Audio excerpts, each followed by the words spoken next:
Hello and welcome to sentencingstats.com. It is Saturday, February 16, 2019. Today's episode will discuss Paul Manafort now that he's been convicted twice, once in the District of Columbia by way of plea agreement and once in the Eastern District of Virginia by way of trial. What sentence might he receive? So first, we're going to tackle what I think is the easier cases, the District of Columbia. As we know from press reports, extensive press reports, he pleaded guilty in that case to two counts of conspiracy, one count of conspiracy to launder money and the other conspiracy to obstruct justice. He recently breached that plea agreement. That doesn't allow him to get out of the plea agreement. He's still guilty, but what it does allow, as the court found yesterday on Friday, was that the government is now excused from its duty to argue that he should have received a 3-point downward adjustment for acceptance of responsibility, and that he formally had the right to argue for a downward variance. It's not clear if he still has that right, although I'm sure he's going to argue for a downward variance. At the very least, the government certainly is not, and is probably going to argue for as high of a sentence as the court may impose, which in this case is 10 years. That's the statutory maximum penalty that he's facing in DC. Just briefly, this is the guideline calculation that he agreed to. I'm assuming, by the way, that he's in criminal history 2, as indicated down here. The reason why he would be in that is he most likely will be sentenced in this case subsequent to the Virginia case. As a result, he'll have a prior felony conviction that will give him at least 3 criminal history points, which will entail that he is in criminal history category 2, the way the guidelines work. His advisory sentencing range in DC will be 324 to 405 months, but as I just noted, the statutory maximum penalty that he is exposed to is only 10 years or 120 months. If the guideline range is greater than the statutory maximum, as it is here, then the statutory maximum becomes the guidelines quote-unquote range. So his advisory sentence is 10 years. My guess is, in light of his repeated obstructive conduct and inability to behave himself while on pretrial and pre-sentence release, he's going to get the statutory maximum there. But as it turns out, as I'll discuss now, that 10 years is kind of a wash because it will be subsumed by the Eastern District of Virginia case. The D.C. court almost certainly will give him a 10-year sentence that will be served concurrent with whatever he receives in the Eastern District of Virginia, which he will receive first. That case almost certainly will be far more than 10 years is what he'll end up receiving.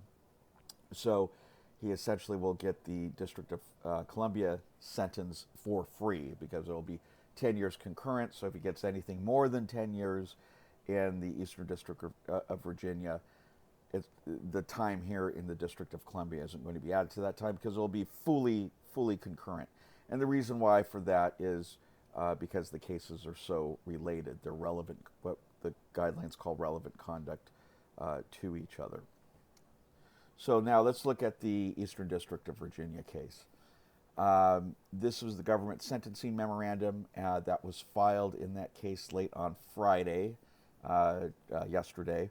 And here, as it indicates, the government believes or agrees with the PSR, which calculated his final offense level or total offense level to be 38, which corresponds to 235 to 293 months imprisonment, assuming criminal history category 1, which is what he's in here. Also, they're noting there's a substantial fine penalty potentially here. The guidelines call for up to a $24 million fine, 5-year supervised release, a very significant amount of restitution. I'm not sure why there's a discrepancy of a few $100,000 between the maximum fine and the amount of restitution, but I haven't read all the briefs. a forfeiture of $4.4 million in addition to all of that. So let's look at just briefly the guidelines. The government in its sentencing memorandum doesn't set out specifically how the guidelines are calculated, but it does mention a few of these, such as the base offense level, the plus 22 for more than $25 million of intended loss or money laundered, if you will.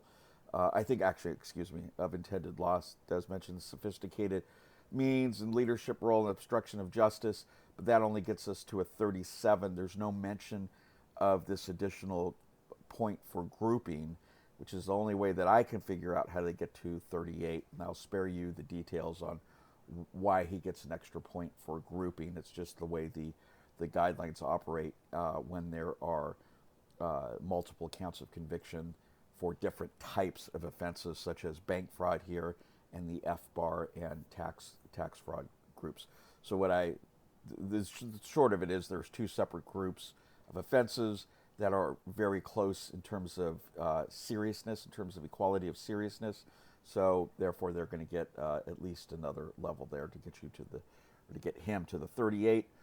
38 is 235 to 293 months, as we know, which is roughly 19.6 to 24.4 years.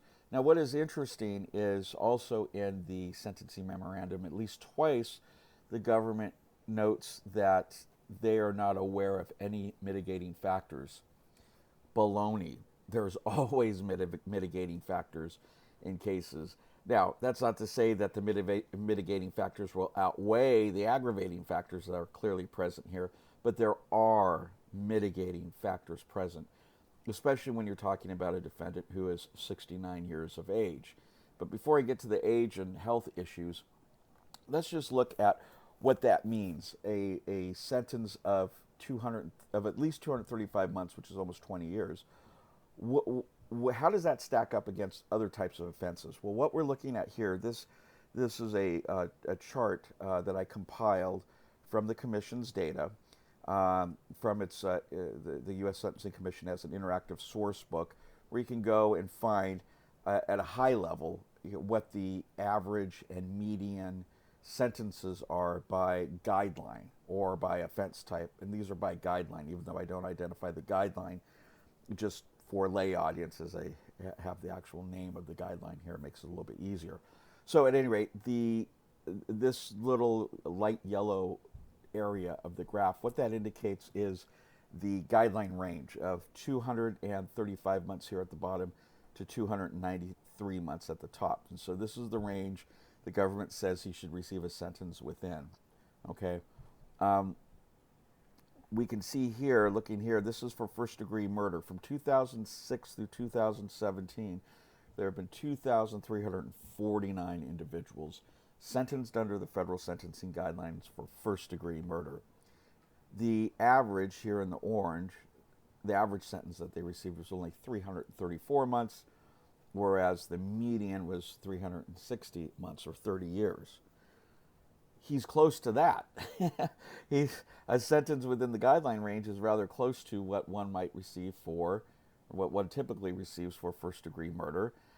It's actually greater. It's within the range for the median sentences that are imposed for production of child pornography, which is an actual contact offense on children, and again close to the 321-month average for production of child pornography.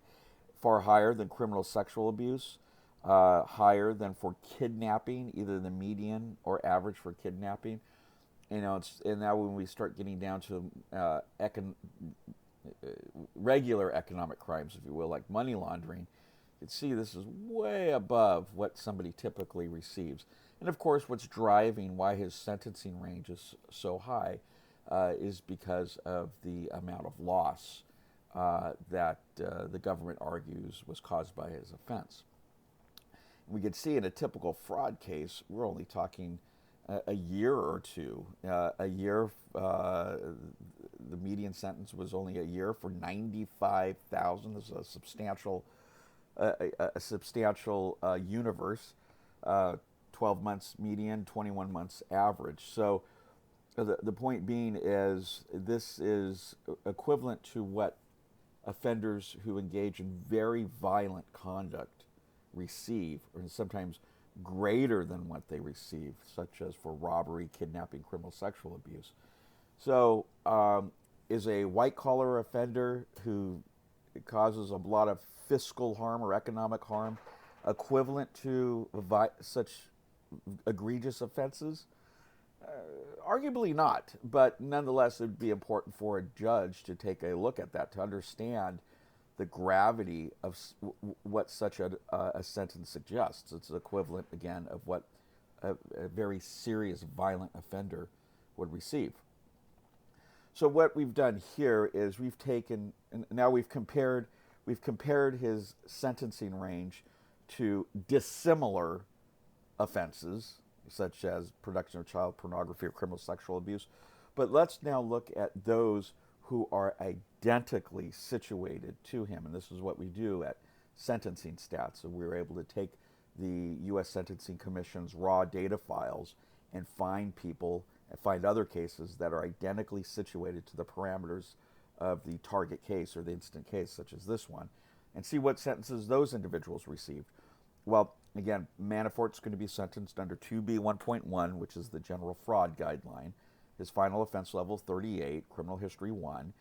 There were 84 such cases that we found, and those included 34 downward variances.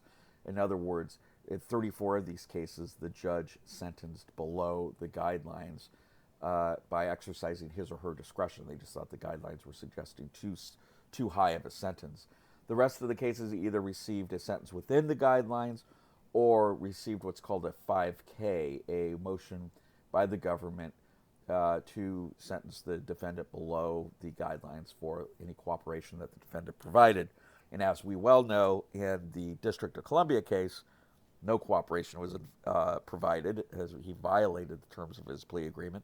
And in the Eastern District of Virginia, obviously there was no cooperation deal. He went to trial. So what this shows is the distribution for those 84 sentences. Again, here is his sentencing range for an offense level 38, criminal history 1. And we can see that the majority of defendants in this group of the 84 receive sentences well below that range. This line here indicates the median sentence of 120 months. The yellow, 127.6 months, is the average. The bottom of the blue box is the first quartile, and the top of the blue box is the third quartile. In short, half of all defendants in the 84, in this group of 84, received a sentence between 186 months and 56.3 months. The lowest sentence was probation. A few received 0, believe it or not. Most likely those were for cooperation. And the highest, this does not indicate the highest sentence, to be clear. This is a threshold.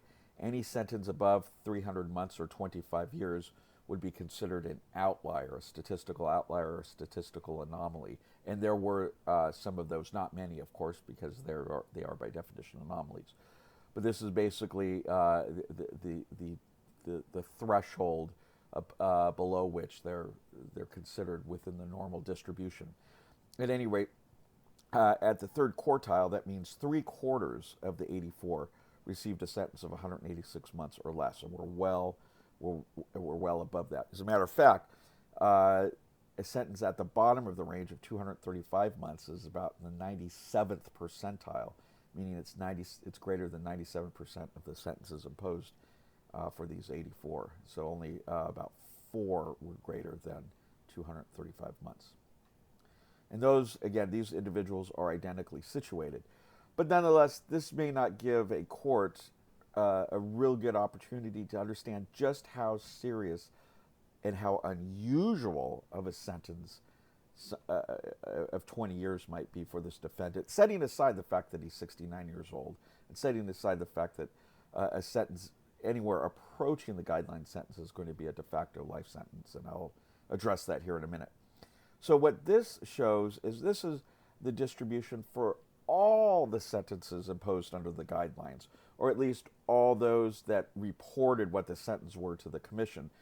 between 2006 and 2017, the commission received over 919,000 case files from the various district courts, but about 9,000 of them had missing data. So there was only sufficient data reporting the actual sentence for 910,763. So almost a million. Out of almost a million cases sentenced under the guidelines since 2006, we can see that the average sentence was only 24 months and the median was only 46 months. Again, here's Manafort's range. What the government is arguing and the probation office is arguing is his applicable guidelines range, which is just advisory, but nonetheless it's a starting point that courts must consider. This is what they say that the court should start at when the court determines what type of sentence or how serious of a sentence to impose on Manafort. Obviously, since it's above this threshold, this would be considered an anomaly, a statistical anomaly, or really an outlier. When one looks at the distribution of sentences under the guidelines as a whole. Now, this includes everybody, like I said again. So everybody, regardless of offense level, regardless of guideline, regardless of criminal history, regardless of mode of prosecution. Yeah, this is trials and pleas and nolos. So there were no filters on this. So significant sentence, and here these sentencing ranges are well into the 99th percentile. So maybe 1% received sentences equal to or higher. But now let's look at what this distribution might look like when we take age into consideration. Again, he's 69 years old, almost 70. He will be 70 on April 1st, so he's pretty much 70, but technically still 69. So again, here's his sentencing range, and what we did here is we took that whole universe, everybody that was sentenced under the guidelines, but pulled out just those that were at least 69 years old. And those ranges, by the way, went from 69 to 97. There was actually a gentleman who was 97 years old that has been sentenced under the guidelines during this time period. We also filtered, though, just to get a better understanding of where these sentences are falling out for the elderly. We looked at just those in criminal history category 1 and who are not subject to any mandatory minimum, because Manafort is not subject to any mandatory minimum. So here we found that there was 4,264 defendants in this group. So elderly defendants, and not surprisingly, they don't get sentenced very harshly, or their sentence. The average sentence was 18.3 months. The median also corresponds to the third quartile, was only 24 months, or 2 years. The threshold, the outlier threshold, was just 5 years, or 60 months. Anything above it would be an anomaly for those in this group. So what this means is these 4,264 defendants, just about all of them received a sentence in this range, from 0 to 5 years. And we're looking at nearly 20 years here. So it's a significant anomaly and a very unusual, not unprecedented. There have been a few others, but very few that have received a sentence such as that the government suggests Manafort should receive. Just looking at his age alone, that's a shocking sentence. And that, just to return to my argument regarding mitigating factors, that's probably the biggest and I think a very significant mitigating factor. Notwithstanding the seriousness of his offense, which of course was very, very serious, his offense conduct, as well as his conduct while awaiting sentencing, has also been very serious, and there obviously have presented problems for him and the court as well. But nonetheless, cannot change the fact that he is 69 years old. I just ran this today off the Social Security Administration's website. This is a life expectancy calculator, as good as any. As of today, he's 69 and 10 months old. So he has about 15.5 years left, or an estimated total years of 85.4. Okay, as I've reported previously, and I discovered this case in a 2000, I think it was 2016 Second Circuit case, United States versus Jenkins, which cited this study, and I actually had an opportunity to speak to the author not too long ago. But according to Dr. Patterson's research, Evelyn Patterson, and she's out of State University of New York, every year of incarceration reduces a defendant's or an inmate's life expectancy by 2 years. And obviously that has a lot to do with the quality of life. It's being incarcerated is very depressing. It's psychologically demanding and draining. It can be dangerous for some individuals, and especially when you're older and if you have health problems, prison is far from an ideal place to be, and it obviously can exacerbate underlying either mental or physical issues that an inmate might have. So, at any rate, according to her study, 2 years of life expectancy again for every year of incarceration, an inmate loses 2 years of life expectancy. So we know what his life expectancy is, and we know that he's going to be sentenced to at least 10 years. So here I just do a very simple graph showing what his life expectancy in prison will be. So we know if he's sentenced fairly soon, his life expectancy is 85.4 months. By the way, he already has been incarcerated for, I think, over 6 months at this point, in light of his breach of his pre-sentencing or breach of his bond in the DC case. So this may have already, his life expectancy may already have been reduced. But anyway, assuming it's 85.4 and he's 69.8 years of age, and given that he's going to lose 2 years of life expectancy for every year of incarceration, he's only going to make it 1, 2, 3, 4, 5 years. Right here at that intersection is where, statistically speaking, he's not going to survive beyond that point. So around the age of 75 and 2024. So point being, any sentence that's going to effectively incarcerate him for more than 5 years is a de facto life sentence, at least statistically speaking. And this is something I think that would be very important for the judge to consider when imposing a sentence. The statute requires a judge to impose a sentence that is sufficient but not greater than necessary to meet the purposes of sentencing, which is deterrence and just punishment and rehabilitation and incapacitation.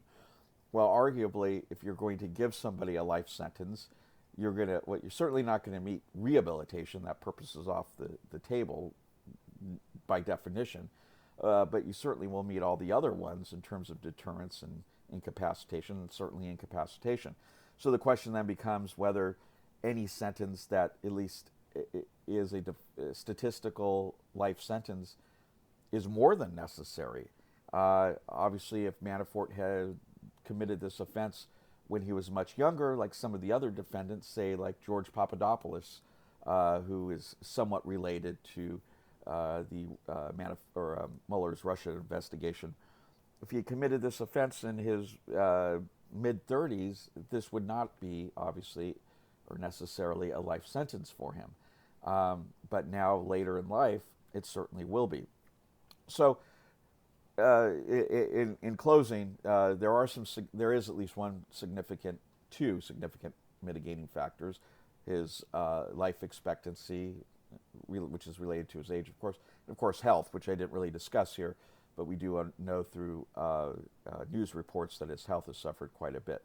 So it's something that the court should take into consideration.